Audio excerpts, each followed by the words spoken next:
우리가 내려놓는 것이 많으면 많을수록 행복은 커지겠어요, 작아지겠어요? 내려놓음으로써 인한 행복은 점점 증폭돼 갑니다.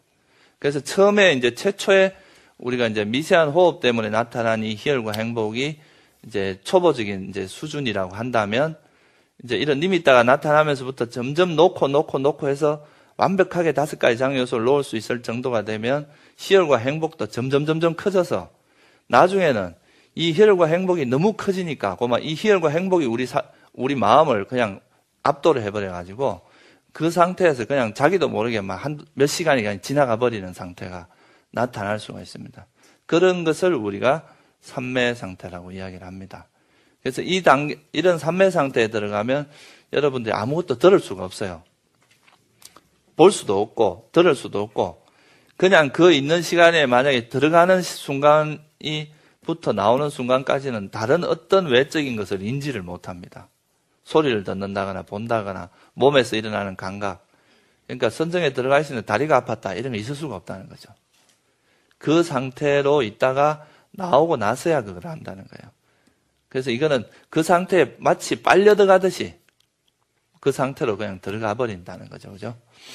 그래서 이거는 그냥 이제 결국은 아까 말씀드렸듯이 내가 이제 마음의 움직임을 전혀 없게 하고 점점 해서 진짜 눈 하나도 깜짝 안 하고 몸을 완전히 정지했을 때, 그럴 때 정말 야생 동물 중에서 한 번도 본 적이 없는 동물을 볼 수 있듯이 이 수행에서도 그 우리 마음의 움직임이 전혀 없어지고 5가지 장애 요소가 완전히 나아지고 거기서 마음이 아주 깨끗한 상태로 고요히 있을 때 그때서야 우리가 삼매에 들 수 있다 이거죠. 이거는 어떻게 보면 그 경전에서 이제 삼매에 드는 중요한 원인이 뭐냐, 어떻게 하면 삼매에 들 수 있느냐, 그 주요한 원인으로서 행복을 이야기합니다. 그러니까 행복한 마음이 삼매에 든다 이렇게 말씀을 하시거든요. 그래서 이게 이제 내려놓음으로써 오는 이 행복이 점점 커져가면서 극대화돼 갈 때, 그 행복이 극대화되고 모든 게 정말 5가지 정서가 완전히 내려놔졌을 때 그때 행복은 극대화되면서 그러면서 삼매에 들어가진다 이거죠.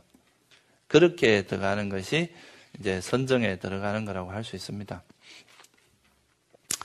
그래서 이럴 때 이제 또 선정에 들어가면서 우리가 이제 한 가지 더 알아둬야 될 게요. 이제 수행의 균형을 잘 잡아야 되는데요. 균형을 잡는다는 건 뭐냐 하면 너무 이제 그러니까 노력을 과하게 해서도 안 되고 그렇다고 또 노력을 적게 해서도 안 되고 이건 비유를 하자면 이제 자전거를 우리가 이 리미터가 생기는 2단계부터 균형을 잡는 게 중요한데 너무 무대포로 밀어붙이기만 한다고 되는 게 아니라는 거예요. 그러니까 자전거를 타고 가다 자전거가 쫙 이렇게 안정되게 굴러갈 때는 그냥 그 흐름을 그냥 쭉 가는 게 맞죠, 그죠? 그런 데서 이 자전거를 또 페달을 밟아보면 흔들려 버린단 말이에요, 그죠? 그러다가 자전거가 이제 또 더 이상 안 가려고 하고 좀 멈춰지고 느려지는 느낌이 들면 그때는 밟아야 되겠죠, 그죠? 그런 것처럼 이 선정 상태, 이제 어느 정도 모든 게 나아지고 나면 그 마음이 되게 제궤도를 따라서 순수하게 내가 다른 거에 대한 관심이 없어진단 말이에요. 호흡에 대한 관심 또는 리미터에 대한 관심만 남아있게 되니까 이럴 때는 마음의 움직임을 최소화하고 힘을 빼는 것이 좋습니다. 힘을 너무 빼버리면 또 사람이 게으름에 빠질 수가 있어요. 마음이. 그럴 때는 또 약간 이렇게 그 자극을 주고 그래서 어떻게 보면 이제 강약 조절이라 그러죠. 마음에. 그런 거를 참 잘해야 됩니다. 이런 상태에서는 무작프로 막 오래만 앉아 있는다고 공부가 잘 되고 그런 게 아니에요. 이 페이스 조절을 굉장히 잘해야 됩니다. 노련하게.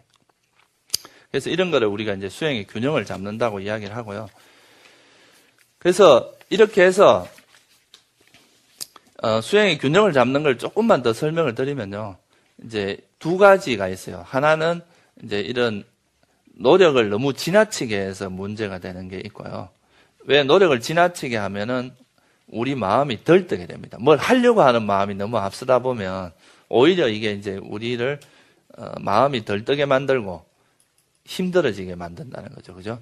그렇다고 또 너무 고요하고 평온한 것만 추구하다 보면 사람이 게으름에 빠져버립니다. 게으름에 빠지면은 이 게으른 절대 수행을 할 수가 없단 말이에요. 그죠? 그러면 이 마음이 게을러진다는 건 다시 또 5가지 장애 요소가 침투를 할 수 있습니다. 그래서 이것을 적절히 정말 균형을 잘 잡아가면서 수행을 하는 것이 아주 중요합니다. 이것은 이제 이거를 잘못하면은 우리나라에서는 너무 이제 보통 보면 수행할 때 용맹정진을 되게 강조를 하고 그죠? 막 이렇게 열심히 하는 것만 강조를 열심히 하는 건 되게 중요해요. 그렇지만 이것이 적절히 균형을 잘 잡아줘야 됩니다. 부처님께서 이걸 뭐로 비유를 하셨어요? 가야금 줄 맞추는 거 그죠? 검은고 줄을 너무 이렇게 가야금이나 검은고 줄을 너무 세게 당기면 어떻게 돼요? 줄이 끊어져 버리죠. 이런 건 노력을 과하게 하면 오히려 부작용이 온다는 걸 뜻합니다. 그리고 또 노력을 너무 적게 한다는 것은 가야금 줄을 너무 느슨하게 해버리면 어떻게 되겠어요? 소리가 안 납니다. 그죠? 그거는 우리가 수행의 결과를 이끌어낼 수가 없다는 뜻이거든요. 그래서 수행을 너무 그러니까 무리하게 하는 것이 아니라 지혜롭게 그러니까 적절한 수행의 그 강약 조절을 잘 해서 해야 특히 이런 삼매를 닦을 때는 무대포로 해갖고는 절대로 이 선정에 못 들어가집니다. 아주 섬세하거든요, 공부가. 그래서 이제 그렇게 해서 선정에 들어갈 수 있다는 거고요. 그렇게 하면 이제 니미따가 점점 밝아지고 또 니미따가 안정됩니다. 안정된다는 건 뭘 의미하냐 하면 우리가 초기에 수행할 때는 우리 마음이 고요해졌다가 또 번뇌가 좀 들어왔다 고요해졌다 이런 게 반복되지만 나중에 이제 이 정도 수행의 단계에 이르면 우리 마음이 거의 번뇌가 그러니까 다시 말하면 5가지 장애 요소가 오염되지 않고 아주 고요한 그런 상태가 그대로 유지가 됩니다. 그러니까 그렇게 하면 우리 마음이 고요한 상태로 유지된다는 것은 니미따도 마음의 반영이니까 그죠? 니미따 자체도 고요하게 유지될 수 있다. 그런 걸 의미하겠죠. 그죠? 그래서 이제 니미따도 안정되고 우리 마음이 안정됐을 때 희열과 행복이 극대화되면서 거기에 빠져드는 게 바로 삼매, 우리가 사마디라고 이야기하는 삼매 상태를 이야기합니다. 이것은 한마디로 말하면 내려놓음의 절정이라고 보시면 됩니다.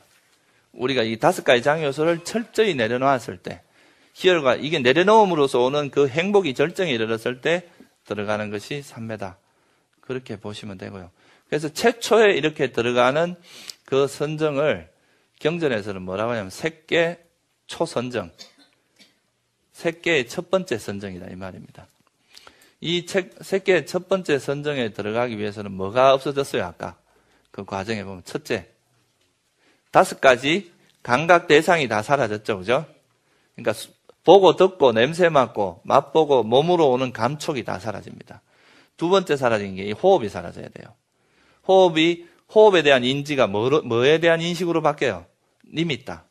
소위 말하는 표상이라고 하는 그 니미따에 대한 인식으로 바뀌고 그리고 나서 들어가는 게 선정이라는 거죠. 그래서 이 삼매 상태에 들어가게 되면 여러분들이 이거는 세속에서 전혀 경험하지 못한 이렇게 행복한 것을 경험할 수가 없습니다. 말 그대로 지극한 행복이라고 이야기하는 지복 상태에 들어가게 되는데요. 이 초선정을 이루고 있는 이제 되게 중요한 요소가 뭐냐 하면 이제 호흡, 그 니미따에 대한 생각을 일으키고 그 니미따에 대해서 지속적으로 관찰하는 게 필요하잖아요. 그죠? 그래서 우리가 이걸 이제 전문 용어로 일으킨 생각과 지속적 고찰이라고 이야기를 합니다. 그리고 희열과 행복, 아까 말씀드린 희열과 행복이 일어나게 되고, 그리고 이제 이 니미따라고 하는 거기에 완전히 몰입된 상태 있잖아요. 그걸 우리가 집중이라고 이야기를 합니다. 그래서 이 5가지 요소가 나타나는 것을 우리가 색계 초선정이라고 이야기를 합니다. 그래서 이걸 경전에서 뭐라고 표현되어 있느냐 하면 감각적 욕망을 떨쳐버리고, 그러니까 지금 감각적 욕망을 내려놨잖아요. 그죠? 5가지 장애 요소 중에. 그리고 해로운 법들, 이 나머지 이제 장애 요소를 이야기합니다. 이거를 떨쳐버린 뒤, 그리고 일으킨 생각과 지속적 고찰이 있고, 떨쳐버렸음. 그러니까 다시 말하면 이 5가지 장애 요소를 내려놓음으로써 생긴 희열과 행복이 있는 초선. 이렇게 설명을 합니다. 그래서 일으킨 생각과 지속적 고찰과 희열과 행복이 있는 이런 초선에 들어가게 되는데요. 이 초선정을 이제 경험하게 되면, 그 다음에 2선정, 3선정, 4선정까지 갈 수가 있습니다. 여기에 대해서는 제가 더 이상 설명을 드리지 않겠습니다. 왜냐하면 이건 좀 지금 사실 이 선정에 대한 이야기도 사실 조금 여러분들에게는 조금 어려운 이야기라고 제가 생각이 드는데요. 그렇지만 불교 수행에 이런 게 있다는 걸 여러분들이 알았으면 좋겠다는 생각에서 제가 말씀을 드리는 겁니다. 수행이라는 것이 이제 이렇게 되게 되면 이 정도 수준의 그런 공부를 하게 되고 그것이 어느 정도 가능해야 여러분 소위 말하는 깨달음이라는 것이 가능하다 이 말이죠. 그래서 이제 이런 선정에 들어가게 되면 우리 마음 상태가 어떻게 되냐 하면 아주 순수하고 깨끗한, 그러니까 이거는 번뇌가 5가지 장애에서 완전히 내려놔진 상태이기 때문에 여기서 나온다고 하더라도 우리 마음은 정말 순수하고 빛나고 깨끗하고 그런 상태가 됩니다. 그러면 이런 상태에서 우리가 그 어떤 세상을 다시 보게 되면 그냥 우리가 번뇌에 물들어 있는 마음으로 세상을 보는 거하고 똑같겠어요? 안 똑같겠어요? 전혀 다릅니다. 그래서 우리가 이런 번뇌가 완전히 내려놔진 상태로 나오면 이 삼매관성이라는 게 있어요. 소위 말해서 우리가 달리던 자동차는 금방 멈추지 않잖아요. 그죠? 선정 상태에서 완전히 마음이 깨끗한 상태로 몇 시간을 있던 사람이 갑자기 나와서 번뇌가 일어날 수 있겠어요? 불가능이잖아요. 그죠? 그래서 선정 상태에 나오고 나서는 한동안은 5가지 장애요소가 전혀 아니랍니다. 그러니까 그런 상태에서 이 세상을 바라보면 법을 있는 그대로 볼 수 있는 힘이 생깁니다. 그걸 통해서 우리가 이제 무상하다는 것도 이해하게 되고, 이 선정이라는 것이 그렇게 훌륭한 상태지만 이 선정조차도 무상하다고 관찰하는 거예요. 나와보니까 선정도 내가 선정이 있을 때 나와보니까 변했단 말이에요. 형성됐던 게 깨졌잖아요. 그래서 이 선정 자체도 무상한 것이다. 이렇게 바라볼 수가 있고, 또 선정 상태에서 나라고 하는 것이 전혀 없습니다. 나라고 하는 것이 있으면 선정 상태에 들어가지질 않습니다.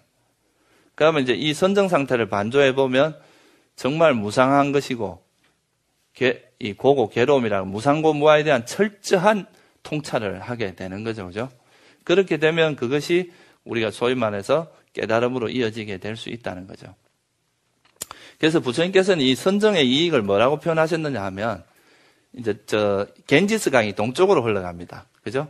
겐지스 강이 동쪽으로 흘러가는 그런 것처럼 겐지스 강이 동쪽으로 흘러가듯이 이 선정에 들어간 사람의 마음은 열반으로 흐르고 열반으로 향한다. 이렇게 되어 있습니다. 그러니까 선정에 들어가게 되면 법을 있는 그대로 볼 뿐만 아니라 이걸 통해서 여러분들이 그러니까 열반으로 향할 수 있다는 거예요. 열반으로. 그러니까 열반에 들어가는 가장 아주 중요한 부분 중에 하나가 바로 삼매라는 거죠. 그게 첫 번째 이익입니다. 그러니까 법에 대해서 명확한 이해, 사성제라든가 연기에 대한 이 선정에 들어갔다 나온 사람은 명확한 통찰이 일어날 수가 있고요. 나중에 신통도 개발할 수 있습니다. 그 선정의 이익 중에 하나입니다. 뭐 부처님이 가진 숙명통이라든가 타심통 이런 게 다 선정을 통해서 개발된 겁니다. 그러니까 우리나라만 해도 그런 말 있죠. 정신일도 하사불성 뭐 이런 말 있잖아요. 그죠? 그러니까 마음이 하나로 모여 있는 정신은 뭐라도 할 수 있다 이거거든요. 그게 이제 선정에 들어간 사람은 이 선정의 이런 깨끗한 마음을 내가 원하는 방향으로 돌리기만 하면 그게 이루어진다는 거죠. 그리고 또 이제 당장 여러분들 이제 깨달음을 얻지 못한다 하더라도 이 선정을 닦는 이 과정 자체가 지금 이 순간에 행복하게 해준다는 거예요. 이 순간 자꾸 이제 이런 장애를 내려놓음으로써 오는 그 행복이 우리 삶을 이 순간도 행복하게 해준다. 이게 이제 그 선정의 또 다른 이익입니다.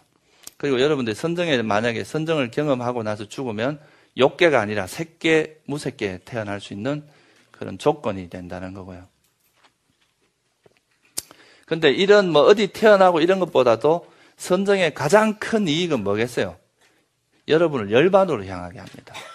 마치 이 겐지스 강이 가만히 있으면 물줄기가 따라서 바다로 흘러 들어가잖아요. 그죠? 동쪽으로 흘러서. 그런 것처럼 이 선정을 닦은 사람들의 마음은 서서히 흘러서 언젠가는 어디로 간다고요? 열반으로 가게 해준다는 거죠. 그리고 이 세상에 있는 법을 전혀 마음이 오염되지 않은 마음으로 관찰하기 때문에 진리를 볼 수 있는 그 마음의 그 상태가 된다는 거죠. 그죠? 여러분 마음이 만약에 이제 물감이나 이런 거에 오염되어 있고 밑에서 부글부글 끓고 있고 이러면 그 물에 뭐가 비치겠어요? 그죠?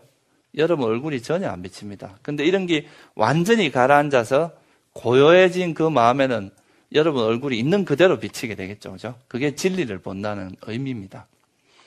그래서 이제 이 삼매라는 것이 부처님께서는 정말 중요하게 취급을 했던 거고요. 이 선정을 경험하지 않고서는 이제 우리가 정말 제대로 열반에 이르기는 쉽지가 않다는 겁니다.